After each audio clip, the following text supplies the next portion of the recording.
how much time it takes to learn French, German and Spanish. Every person who is going to learn any language asks this question, that how much time it takes to learn this particular language. So if you are also someone who is looking for this answer, that how much time it takes to learn a language, especially a European language like French, German, Spanish or Italian, then you should watch this whole video, because after watching this video you will have complete clarity that how much time it will take you to learn French, German, Spanish or any other European language. Before we move ahead, if you are new to my channel, then do subscribe my channel.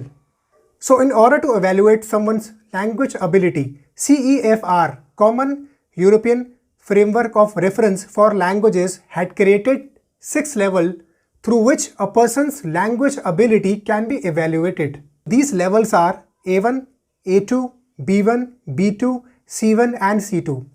Before we talk about these levels in details, you should also know that there are 3 stages of language learning: basic, intermediate and advanced.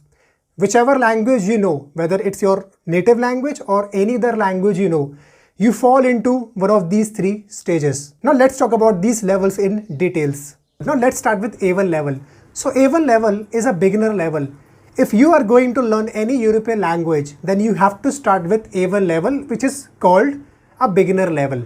If you have achieved A1 level, if you have completed your A1 level, that means you can recognize and use familiar words and some simple phrases which we use in our daily lives.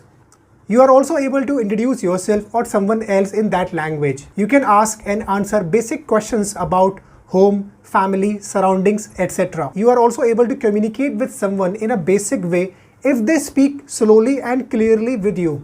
If you have A1 level, that means you can talk about present tense, past tense, future tense, near future tense, recent past tense and some 2-3 other tenses as well. After A1 level comes A2 level, which is called an elementary level. This elementary level, this A2 level also falls into a basic stage, but this elementary level is a higher level than a beginner level. So if you have A2 level, that means your basics in that particular language are very much clear. If you have A2 level, that means you are able to read, write and understand basic language very easily. You are also able to communicate with someone of our daily life conversations, which we usually do. The next level is B1 level. B1 level is called an intermediate level. B1 level is considered a good level in a language. That means if you have B1 level, that means you are ready to work in an organization where there is a requirement of a language person. If you have B1 level, that means you have become fluent in that language. Now you can speak with someone fluently in that language without putting much effort. After achieving B1 level, you are able to manage most of the situations that come up while traveling in a region where that language is spoken. You are also able to narrate any event, an experience or any kind of your dream. You are also able to talk about your desires, your goals, or you can easily, explain things easily without putting much effort. Now the next level is B2 level. Now B2 level is called an upper intermediate level. Now there comes a level when you are eligible to become a translator.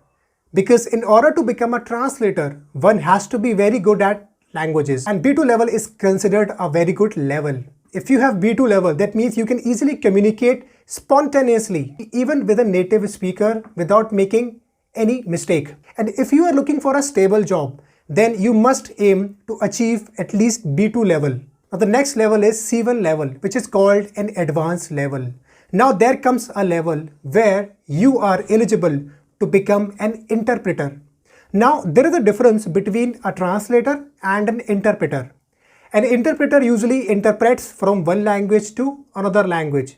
In a simple language, if I say an interpreter is someone who does spoken translation from one language to another language. Interpretation is a very challenging job which requires a very high proficiency in a language, and only a C1 qualified person is able to become an interpreter. C1 level will allow you to get any kind of job in foreign language field, whether you are going to work in corporate, education sector, embassies or in any other sector. C1 level is a level which will help you to get any kind of job. Now the last level, but not the least level, C2 level.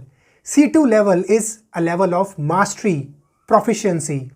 If you have C2 level, that means you are the master of that language. You have become a master of that particular language. And you are far better than a native speaker.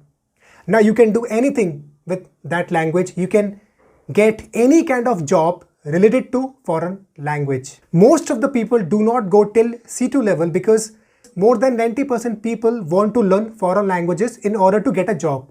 So they get a job after B1 level and after B2 level. So that's why they do not go to the next level. But definitely if you go till C2 level, so obviously you will have advantage over other people. Which language you are learning and till which level you would like to go, do let me know in the comment, and also please do like this video if this video was helpful for you.